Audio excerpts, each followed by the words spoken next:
오늘 설교 제목은 사면초가입니다. 이 고사성어를 풀이하면 사면은 동서남북 사방위를 말하고요.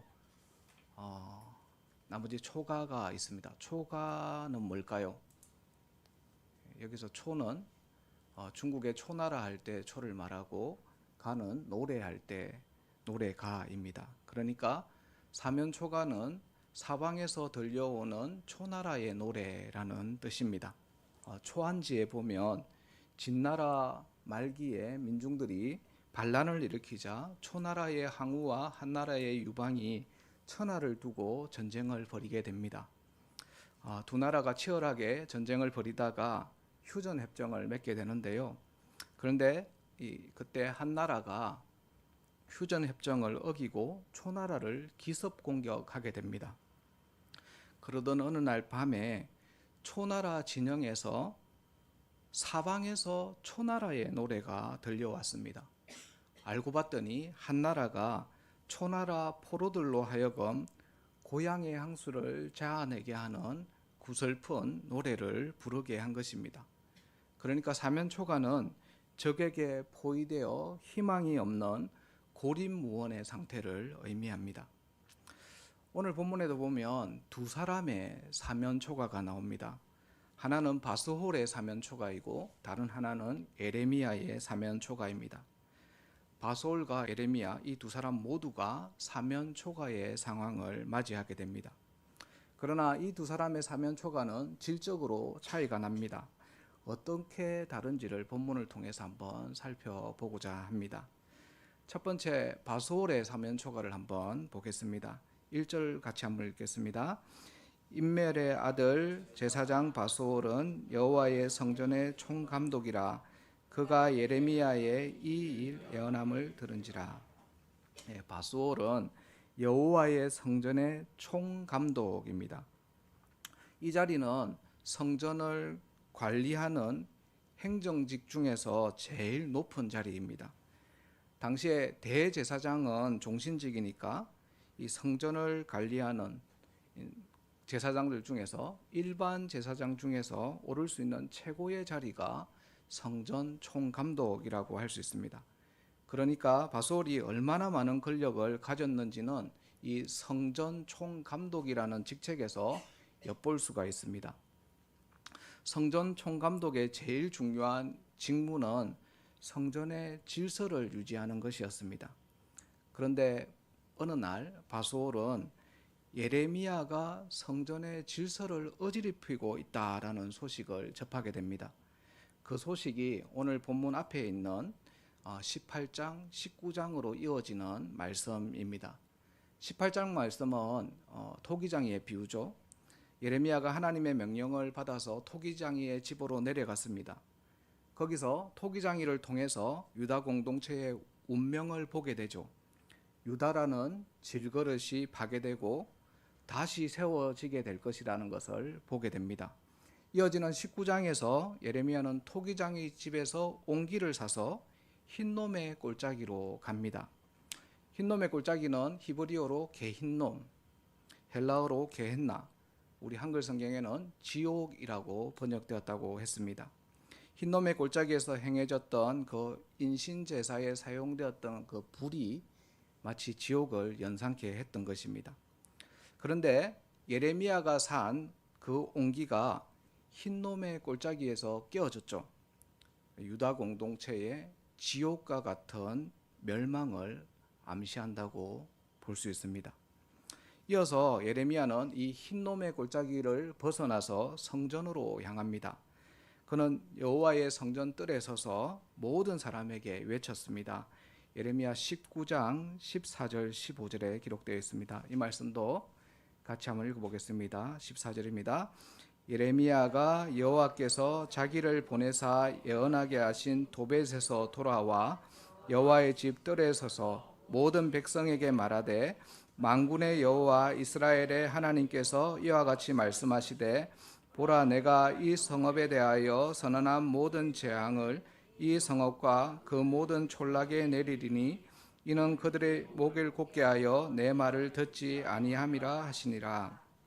바스홀이 예레미야의 이 선포 사역을 알게 된 것입니다. 이 일로 인해서 바스홀은 예레미야를 붙잡습니다. 그게 2절에 기록되어 있습니다. 이에 바스홀이 선지자 예레미야를 때리고 여호와의 성전에 있는 베냐민 문 위층에 목에 씌우는 나무 고랑으로 채워 두었더니, 바스홀이 예레미야를 때리고 목에 나무 고랑을 채웁니다. 고랑은 다른 말로 하면 착고죠. 제수의 행동을 박탈하기 위해서 또는 고문을 할 때 움직이지 못하도록 고정하기 위해서 사용된 행털입니다. 그러니까 바스홀이 예레미야를 미친 사람이나 거짓 선지자로 판단한 것이죠. 여기에 대해서 바스홀은 예레미야를 베냐민 문 위청에 둡니다. 위청은 모든 사람들이 볼 수 있는 장소를 의미합니다. 그러니까 예레미야가 지금 수치당하고 있는 그 모습을 만천하에 알려서 망신을 주려고 한 것이죠. 그런데 이런 예레미야에 대한 망신이 예레미야가 매인 것이 하루 만에 끝이 납니다. 아마도 바스홀은 예레미야가 이 정도로 망신을 당했으면 그만할 것이라고 생각한 것 같습니다. 하지만 예레미야는 이런 수치에서 풀려나서 더 강하게 나갑니다. 그게 3절 말씀입니다. 같이 한번 읽겠습니다. 다음 날 바스홀이 예레미야를 목에 씌우는 나무고랑에서 풀어주매 예레미야가 그에게 이르되 여호와께서 내 이름을 바스홀이라 아니하시고 마골 미사빕이라 하시느니라. 원래 이 바스홀의 이름의 뜻은 권세를 확장하는 자입니다. 그런데 예레미야가 바스홀에게 새 이름을 지어주게 되죠. 이르되 여호와께서 내 이름을 바스홀이라 아니하시고 마골 미사빕이라 하시느니라. 이 마골 미사빕이 사방에서부터 오는 두려움입니다. 이걸 공동번역 성경에서는요 사면초가라고 번역했습니다. 그러니까 이 바스홀은 권세를 확장하는 자에서 포로가 된다라는 것을 지금 이 말씀이 하고 있는 것입니다.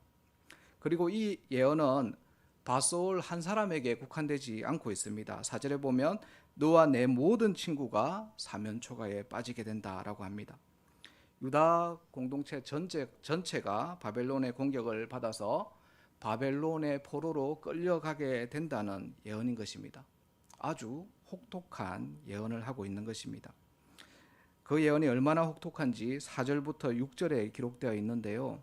자세히 한번 보면 여기에 모든이라는 단어가 총 8번 나옵니다. 4절에 모든 친구, 온 유다, 5절에 모든 부, 소득, 기중품, 보물, 6절에 모든 사람, 모든 친구, 모든 것이 바벨론으로 옮겨지게 됩니다.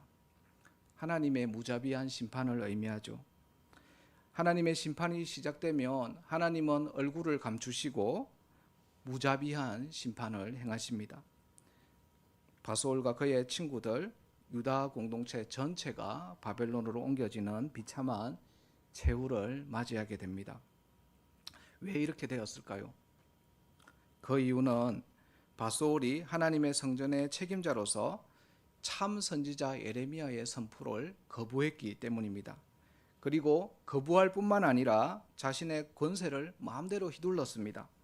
하나님의 사자를 때리고 착고에 채우고 망신을 주었습니다.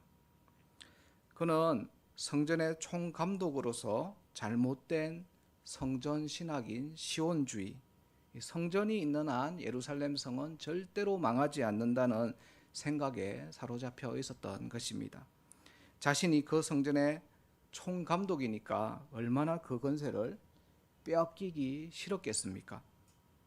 교회 여러분, 바스홀은 성전의 총감독으로서 현재의 영광을 누리는 자였습니다.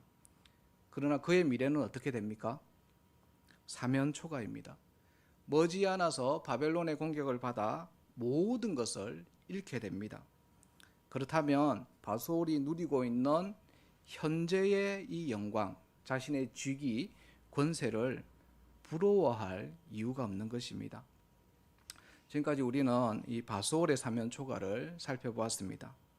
그는 현재 영광에 안주하다가 장차 닥칠 사면초가에 빠질 자입니다. 그런데요, 본문에는 바수홀의 사면초가만 말하는 것이 아니라 예레미야도 사면초가에 처해 있음을 말하고 있습니다. 그래서 두 번째로 예레미야의 사면초가도 한번 살펴보겠습니다. 7절과 8절 말씀을 다시 한번 읽겠습니다. 여호와여, 주께서 나를 권유하심으로 내가 그 권유를 받아싸우며 주께서 나보다 강하사 이기셨으므로 내가 조롱거리가 되니 사람마다 종일토록 나를 조롱하나이다. 내가 말할 때마다 외치며 파멸과 멸망을 선포함으로 여호와의 말씀으로 말미암아 내가 종일토록 치욕과 모욕거리가 됨이니이다. 7절에 보면 여호와여, 주께서 나를 권유하심으로 내가 그 권유를 받았습니다. 왜냐하면 주께서 나보다 강하기 때문에 내가 주님께 압도되었습니다 라고 말하고 있습니다. 여기서 권유라는 단어는 원래 속임수라는 말입니다. 그러니까 하나님께서 나를 속여서 내가 하나님께 속았다. 뭘 속았냐 하면 예레미야가 하나님께로부터 선지자로 부름을 받은 그 사건을 말하고 있습니다. 하나님이 너무 강해서 내가 하나님의 그 부름을 거부하지 못했습니다. 그걸 속았다라고 표현하고 있는 것입니다. 하지만 예레미야가 스스로 하나님의 그 부르심을 수용했기 때문에 엄밀히 말하면 그건 속은 것이 아니죠. 그래서 한글 성경에서는 이걸 번역할 때 속았다라고 하지 않고 권유받았다라고 번역하고 있는 것 같습니다. 예레미야가 이렇게 강한 단어, 속임수라는 단어를 사용해서 자신의 선지자 된 것을 지금 후회하고 있음을 알 수 있습니다. 자신의 이 처지가 지금 비웃음거리가 되었기 때문입니다. 이유는 두 가지죠. 하나는 하나님의 말씀 때문입니다. 매일같이 성전에 나가서 유다의 범죄, 멸망을 외치니까 누가 그걸 듣기 좋아했겠습니까? 그리고 거기에다가 또 다른 이유는 예레미야가 외친 말씀이 즉시 성취가 되어야 되는데 하나님의 심판이 지체돼도 너무 지체되고 있는 것입니다. 그것 때문에 예레미야는 지금 내가 선지자 된 것이 너무 후회스럽습니다. 하나님께서 나를 속이신 거 아닙니까? 라고 말하고 있는 것입니다. 예레미야의 불평은 여기서 그치지 않습니다. 14절부터 18절에는 예레미야의 불만이 극에 달하고 있는 것을 볼 수 있습니다. 자신이 태어난 것을 저주하기까지 합니다. 14절부터 18절 아까 읽지 않았는데요. 한 절씩 한번 교독해 보겠습니다. 제가 먼저 14절 읽겠습니다. 내 생일이 저주를 받았다면 나의 어머니가 나를 낳던 날이 복이 없었다면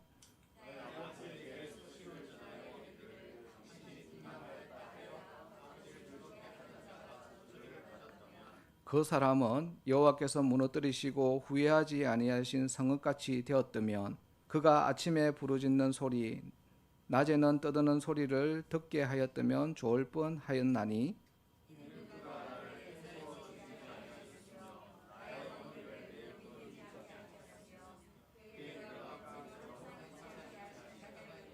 어찌하여 내가 태에서 나와서 고생과 슬픔을 보며 나의 날을 부끄러움으로 보내는고 하니라. 태어나지 않아야 할 사람이 태어났다라는 말이죠. 이런 말을 두 글자로 귀태라고 합니다. 예전에 정치인들이 귀태 발언을 했다가 곤욕을 치르곤 했었습니다. 어쨌든 이 단어는 사람에게 적용해서는 안 되는 단어입니다. 그런데 예레미야는 지금 자기 자신에게 귀태라는 단어를 사용하고 있습니다. 자신의 태어남, 자신의 생일을 저주하고 있는 모습을 볼 수 있습니다. 이 말씀은 두 가지로 해석이 가능합니다. 하나는 예레미야 자신을 여기서 1인칭으로 보는 겁니다. 그러니까 14절, 15절에 내 생일, 나의 어머니, 나의 아버지 이렇게 나오는데 여기서 나는 예레미야입니다. 그러니까 예레미야처럼 감정의 기복이 심한 사람은 생일을 저주할 수 있었겠다라는 생각이 들기도 합니다. 예레미야의 사역이 생일을 저주할 만큼 엄청나게 힘들었다라는 것을 볼 수 있습니다. 또 다른 해석은 이 말씀을 예레미야 자신을 3인칭으로 보는 겁니다. 무슨 말이냐면 16절에 그 사람, 그러니까 출생 소식을 전하는 그 남자를 예레미야가 자신으로 대입한 것입니다. 그러니까 이 단식은 예레미야의 개인적인 단식이 아니라 끔찍한 전쟁에 대한 단식을 의미합니다. 그 소식을 전하는 남자가 구원의 소식을 전하지 못하고 전쟁을 앞두고 울부짖고 있는 상황을 비유로 표현한 것으로도 볼 수 있습니다. 두 가지 해석이 조금 차이가 있지만 어쨌든 확실한 것은 이 두 해석 모두가 지금 예레미야가 악역을 자처하게 된다라는 것을 말합니다. 자신이 유다야의 멸망을 전달하는 전달자라는 것이죠. 그래서 자신의 심정이 너무 힘들다라는 것을 표현하고 있는 말씀입니다. 자신이 하나님께 속았고 사람들로부터도 거부당하다 보니까 생일을 저주하기까지 이런 것입니다. 이게 바로 예레미야가 지금 처한 사면초가 상황이라고 할 수 있습니다. 그런데요, 예레미야는 이런 상황에서 자다가 벌떡 일어나는 사람들처럼 벌떡 일어나는 경험을 합니다. 그게 9절 말씀입니다. 9절을 한번 같이 읽겠습니다. 내가 다시는 여호와를 선포하지 아니하며 그의 이름으로 말하지 아니하리라 하면 나의 마음이 불붙는 것 같아서 골수에 사무치니 답답하여 견딜 수 없나이다. 힘들면 선포하다 말고 침묵할 수도 있습니다. 그러나 예레미야는 그가 받았던 그 하나님의 말씀이 너무 강하다 보니 선포를 멈추려고 해도 멈출 수가 없습니다. 예레미야는 앞서 예레미야 15장에서도 이런 비슷한 경험을 했는데요. 하나님에 대해서 뭐라고 했냐면 하나님은 물이 없어서 쏘기는 시내와 같습니다 라고 말을 해놓고는 이어서 동시에 뭐라고 하냐면 주의 말씀이 내게 기쁨과 내 마음의 즐거움이기에 부득불 내가 수치를 자처하고 있습니다 라고 고백했습니다. 이 말씀하고 오늘 9절 말씀 나의 마음이 불붙는 것 같아서 골수에 사무치니 답답하여 견딜 수 없나이다. 선지자 노릇을 때려치우고 싶어도 그만둘 수 없는 자신의 심정을 고백한 것입니다. 이게 끝이 아닙니다. 13절 말씀도 한번 보겠습니다. 같이 읽겠습니다. 여호와께 노래하라. 너희는 여호와를 찬양하라. 가난한 자의 생명을 행악자의 손에서 구원하셨음이니라. 불평불만을 지금까지 쏟아내다가 갑자기 하나님을 찬양하라로 바뀝니다. 이거 어디선가 많이 봤던 문장의 형태 아닙니까? 바로 시편에 있는 탄식시입니다. 지금까지 절망을 토로하다가 갑작스럽게 바뀌는 것이 탄식시의 특징이죠. 예레미야는 지금 13절에서 자신을 가난한 자로 자처하며 하나님의 도움을 구하고 있습니다. 교회 여러분, 이게 우리의 모습이 되어야 합니다. 저는 주일 말씀을 들을 때 어떤 생각이 드냐면 내 인생에 탄식시를 쓰는 것 같다라는 생각이 들 때가 있습니다. 일주일간 총체적인 문제 상황을 살다가 주일 말씀을 들을 때 정신이 번쩍 듭니다. 그러고 나서 설교 찬양을 부르면 얼마나 은혜가 되는지 모릅니다. 시편의 탄식시처럼 한 주 동안 절망하다가 토로하다가 주일날 교회 나와서 말씀을 듣고 다시 확고하게 하나님을 신뢰하고 탄원하고 찬양으로 나아가는 겁니다. 예레미야가 사면초가 상황에 빠져서 이렇게 고백한 뒤에 이어서 자신을 대적하는 자들에 대해서 하나님께 보복을 강구하는 것이 10절부터 12절에 나타나 있습니다. 이 말씀도 같이 한번 읽겠습니다. 나는 무리의 비방과 사방이 두려움을 들었나이다. 그들이 이러기를 고소하라 우리도 고소하리라 하오며 내 친한 벗도 다 내가 실족하기를 기다리며 그가 혹시 유혹을 받게 되면 우리가 그를 이기어 우리 원수를 갚자 하나이다. 그러하오나 여호와는 두려운 용사 같으시며 나와 함께 하심으로 나를 박해하는 자들이 넘어지고 이기지 못할 것이오며 그들은 지혜롭게 행하지 못함으로 큰 치욕을 당하오리니 그 치욕은 길이 잊지 못할 것이니이다. 의인을 시험하사 그 패부와 심장을 보시는 만군의 여호와여, 나의 사정을 주께 아뢰사온즉 주께서 그들에게 보복하심을 나에게 보게 하옵소서. 여기 재밌는 게 나오는데요. 10절 말씀에 사방이 두려워함은 원어로 마골 미사비입니다. 이걸 풀어서 사방이 두려워함이라고 기록했습니다. 그런데 이 부분에 대한 이 한글 성경이 약간 오해를 불러일으킬 수 있습니다. 10절을 한번 자세히 보십시오. 나는 사방이 두려워함을 들었나이다. 누가 두려워하고 있는 것처럼 보입니까? 무리들이 두렵다는 겁니까? 아니면 예레미야가 두렵다는 겁니까? 애매하죠.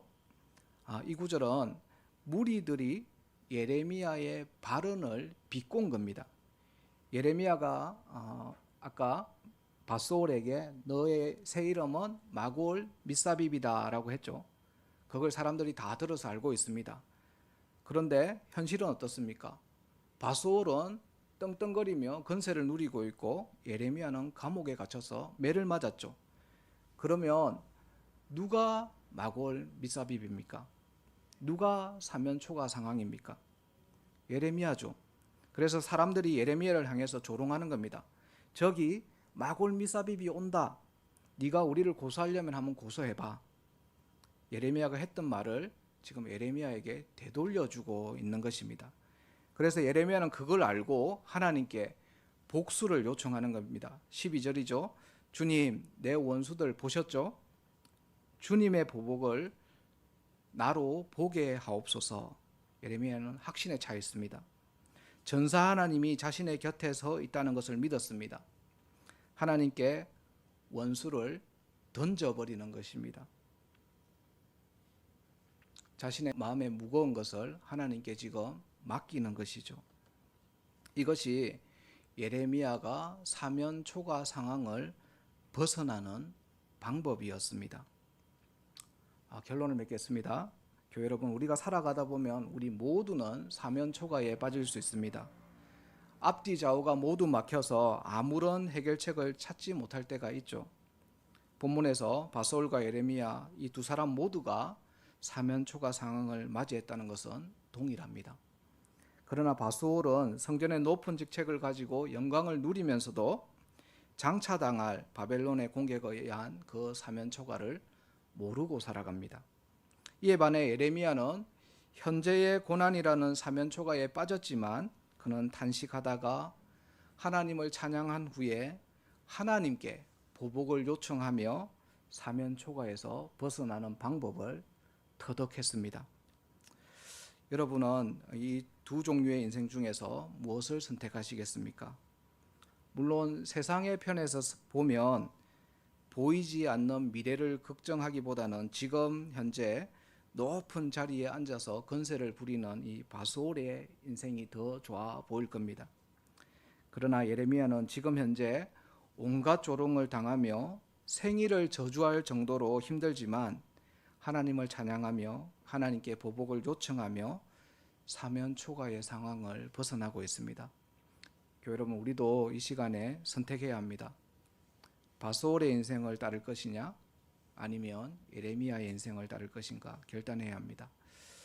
오늘은 성경 구절 한 구절을 읽고 설교를 마치려고 합니다. 이 성경 구절을 통해서 여러분의 인생의 해답을 찾으시면 좋겠습니다. 로마서 8장 17절 18절입니다. 같이 읽겠습니다. 자녀이면 또한 상속자 곧 하나님의 상속자요 그리스도와 함께한 상속자니 우리가 그와 함께 영광을 받기 위하여 고난도 함께 받아야 할 것이니라.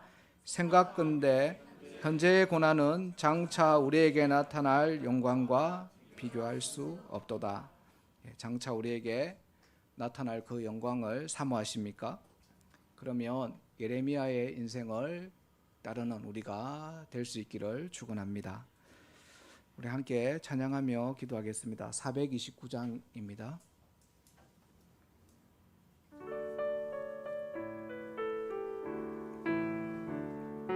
세상 모든 풍파 너를 흔들어 약한 마음 낙심하게 될 때에 내려주신 주의 복을 세어라. 주의 크신 복을 네가 알리라. 받은 복을 세어 보아라. 크신 복을 네가 알리라. 받은 복을 세어 보아라. 주의 크신 복을 내가 알리라.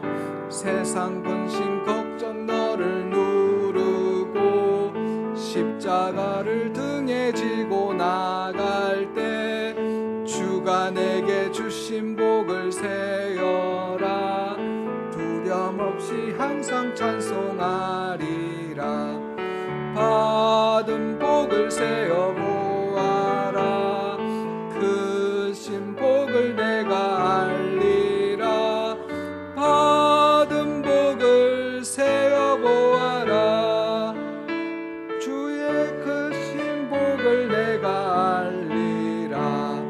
세상 권세 너의 앞길 막을 때 주만 믿고 낙심하지 말아라. 천사들이 너를 보호하리니 염려 없이 앞만 보고 나가라. 받은 복을 세어 보아라. 크신 복을 내가 알리